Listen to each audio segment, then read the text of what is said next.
The US has announced 27% reciprocal tariffs on Indian goods entering American markets. Industry experts believe these duties will challenge Indian exports, but note that India's position is more favorable compared to competitor nations. Here's a concise Q&A explaining the implications of this move. Tariffs are import duties imposed on goods entering a country. Importers pay these taxes, which are often passed on to consumers. Reciprocal tariffs counter high import duties imposed by trading partners, functioning as a tit-for-tat tax.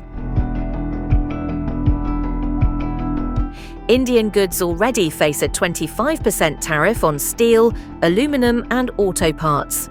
Starting April 9th, the US will impose a country-specific 27% tariff on other products, following a baseline 10% tariff between April 5th to 8th.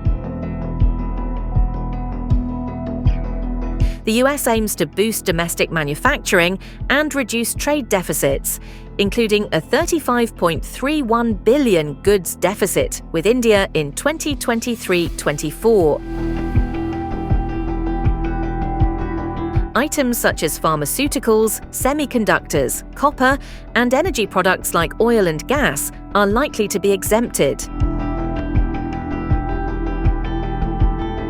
The Commerce Ministry is analysing the impact of these tariffs, which pose challenges for exporters but aren't considered a major setback for India.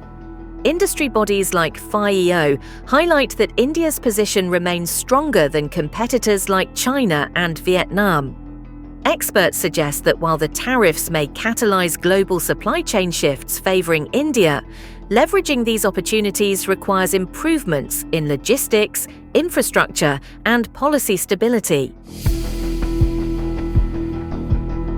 India and the US are negotiating a bilateral trade agreement aiming to increase trade to $500 billion by 2030, with the first phase expected by September-October this year. The US has announced higher tariffs on competitors: 54% on China, 46% on Vietnam, 37% on Bangladesh, and 36% on Thailand. Experts argue that these tariffs violate WTO rules by breaching most favoured nation obligations and bound rate commitments, allowing affected countries to challenge them in dispute settlements.